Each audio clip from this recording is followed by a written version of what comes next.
Welcome to the week of March 30th for microeconomics. I hope each of you is doing well and staying safe. And please, during this time, also make sure you look out for your family, your friends, and your neighbors. I'm very confident together we will get through this. If you have any questions or problems about the course material or other matters at MCPHS University, please email me. I'll do everything I can to support you. This week, we're going to focus on the second of the four market structures. That's monopolies. In addition, I've added a special topic on income and wealth inequality in America. After you've reviewed the materials I've posted, please complete the graded assignment and then participate in the discussion board questions.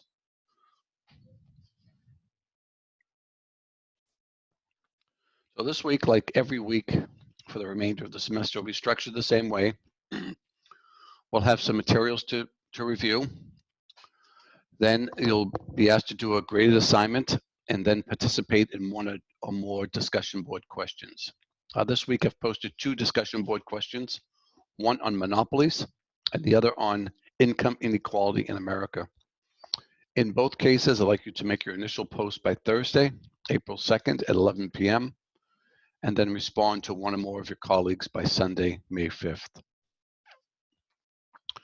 So at this point, I'm going to go through the materials on monopoly. I'm going to give you a brief lecture on it. So monopolies are one of the four market structures that we'll study this semester. So last week we looked at perfect competition.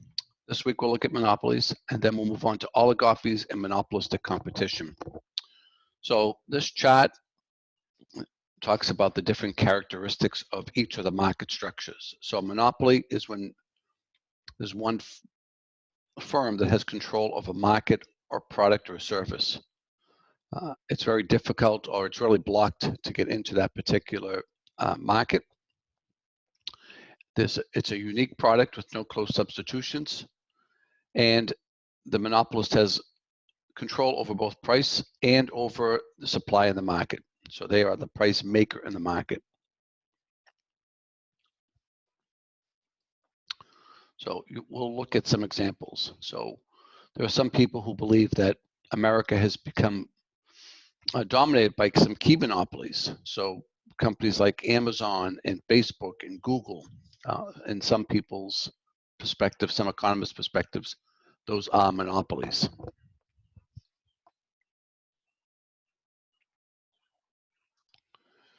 The other entities that fall in the area of monopolies is when somebody gets a patent over a particular product or service. So the pharmaceutical industry spends lots of money trying to achieve that desired goal for drugs that needed in the population.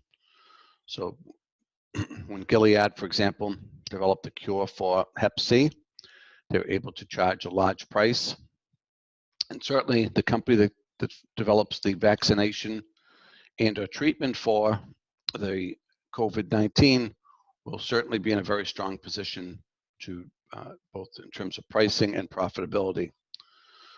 So let's talk about monopolist. It's a firm that is the only producer of a good or a service with no close substitutes. And they influence both the supply and the price extensively. So many people view monopolists as acting in an unfair way and getting advantage over consumers. And unfortunately, that is sometimes the case, but not always. Sometimes monopolists are smarter about that and have other motivations. So here's the reasons why monopolies or near monopolies typically develop, because of the following situations. They can have exclusive ownership of resources. So for many years, De Beers, a South African company, had exclusive control of diamonds.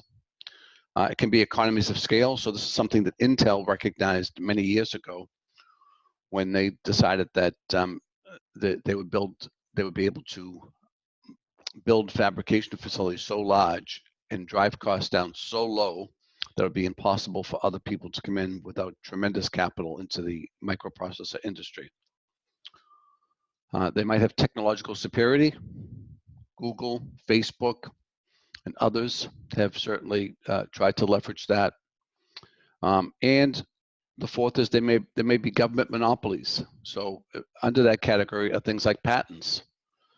So patents are granted to companies like pharmaceutical companies who produce drugs, but it can be in other areas as well. And that gives them the exclusive right to either make something, do something, and or there can be legal barriers put in place. It might be tariffs or quotas, and sometimes governments grant monopolies because it gives firms economies of scale. So cable television and the U.S. Postal Service have given exclusive rights under the auspice that will make it available to more people at a lower price. And then licenses. You may not think of licenses, but licenses to practice medicine or law or other things also protect the suppliers. And the last, but certainly not the least necessarily, is there might be trade restrictions. Governments may impose either tariffs, quotas, or other restrictions that make it very difficult for other companies to compete against against industries in their particular country.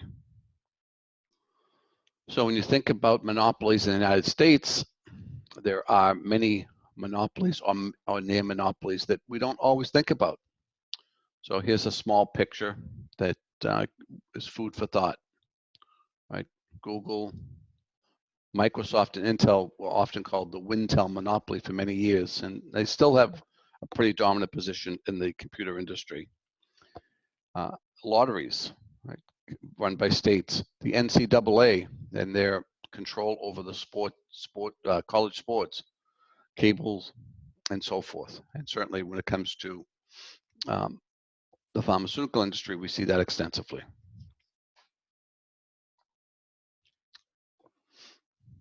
Okay. Some more examples where there's tremendous market control by us. So another way of thinking about monopolies is under two dimensions, either government granted monopolies or free market monopolies. So government granted monopolies, post office, local phone companies, cable service providers, Amtrak, professional sports are all granted control over a market that gives them essentially market like opportunities. And then there's free market monopolies. Microsoft, Intel, Google, Facebook, De Beers, Amazon, Walmart's on here, but that's probably fading a little bit. But in that case, these are things that are earned by their dominant status through efficient economic practices and economies of scale. Might be technological breakthroughs, it might be being more efficient and effective than anybody else, but you can see the two comparisons are the government can grant monopolies or firms can earn it as through different types of activities that make them superior to others in a particular market. So as you might imagine, monopolies are very profitable and they'll persist in the long run as long as there's a barrier to entry. So the barriers to entry could be as natural resources, increasing returns to scale, technological superiority, government-made barriers, including patents and copyrights. These are all things that allow the monopolist to maintain control and to limit competition, or in some cases, not allow any competition at all. So control of a scarce resource or input. So for example, De Beers, who controlled diamonds, own nearly all of the diamonds mines in the world. That changed in the last couple of decades because Russia had a big discovery of diamonds, but that basically gave them a monopoly position. It can be increasing returns to scale. The natural monopoly exists when, so water supply, electricity, and things of that nature. Certainly cable and the internet is a situation that technological superiority, superiority. So we're seeing a lot of that in the last decade, and we're seeing probably increasing amount of that going forward, where companies such as Google and Facebook and Amazon can use technology to gain an advantage that's very difficult for others to enter the market. And it could be network externalities. So the value of a good or service to an individual increasing as more others use the same good or service. And then there's government patents or government-made barriers such as patents and copyrights and licensing requirements and the like. So as a general rule, we try to limit monopolies in the United States. While there are some advantages to monopolies, and there actually are people who argue that monopolies provide better jobs, more stable places to work, and can also do things that smaller companies can't do, like make large investments in research and development. As a general rule, we try to encourage competition in the United States. So one thing that is done in the United States to encourage competition is to make many forms of monopolies illegal. So the way we do that is called antitrust legislation. And there have been several acts that have been passed going back, to, believe it or not, to the 1800s to break up what at that point were called big trusts and to encourage competition. So there's things called the Sherman Act and the Clayton Act. And basically, these things limit or prohibit price discrimination. All large mergers and acquisitions are reviewed by the Federal Trade Commission. And if it's deemed to impact competition, then sometimes those things are not allowed or they're limited in what they can do. And things like price fixing and market sharing, those things are illegal in the United States. So two companies can't get together and decide what the price of a product or service is going to be. So Coke and Pepsi can't overtly work together on prices and market shares. But we'll see when we get to oligopolies that sometimes that happens not through direct agreement, but because people follow the market leader. But that's for next week. And then there are other things that have come into play to try to discourage monopolies and increase competition. So there's the Federal Trade Commission Act of 1914. They basically oversee competition in the United States. And generally speaking, if in an industry, if somebody's getting too much power, one of the competitors will go to the Federal Trade Commission and complain about their having a monopoly power. So we've seen lawsuits against IBM and Microsoft and Facebook and Google and Amazon. And sometimes that those drive major changes in industry. So for example, long before your time, but we had in the 60s and 70s, in the early 1980s, we had one phone system in the United States that was AT&T. It used to be called Ma Bell. So it was antitrust legislation that broke the companies up and then basically allowed for more competition. And generally speaking, the consumer wins with competition. One of the exceptions to that is that there are things in the public good. So things like water, public schools, one might argue the internet. And so in that case, we generally have the government play a role in that. And sometimes the government owns it directly, owns the water supply, excuse me, the public school system. And other times it's through regulation by imposing price regulation and other requirements on a monopolist. And we do that in the case of cable television. And we do that in the case of some of the utilities, electricity, for example.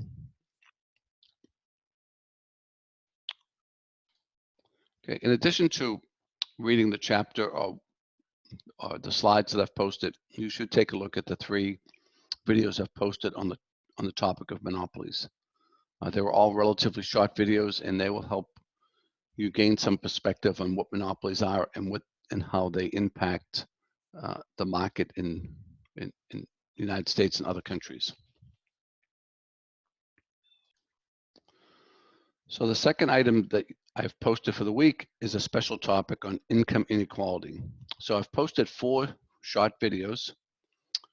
I've numbered them 1 through 4. Please watch all 4 of them, and that will give you some good perspective on what income inequality is in the United States. And then listen to Dr. Paul Krugman. He's actually the author of the textbook that we use in the book for the semester, and listen to his perspective on how we got to the point of the income inequality issue in the United States. So after you've listened to those 4 videos, I'd like you to then make some comments on the discussion board.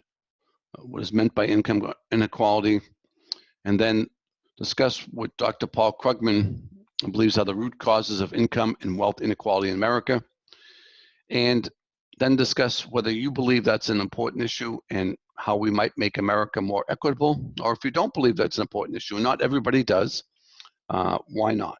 So that's the special topic of the week. And then getting back to monopolies, there's a great assignment on monopolies, and you can open and close that as many times as you want. So you can take it several times. Your highest score will be counted. And then there's a discussion board question on monopolies. And I'd like you in particular to find 3 examples of monopolies and discuss the benefits, and there are benefits and downsides of monopolies. All right, so again, I hope you're staying safe. If there's anything I can do to assist you with your schoolwork or anything at MCPHS University, please let me know. And don't forget to look out for your family, friends, and neighbors.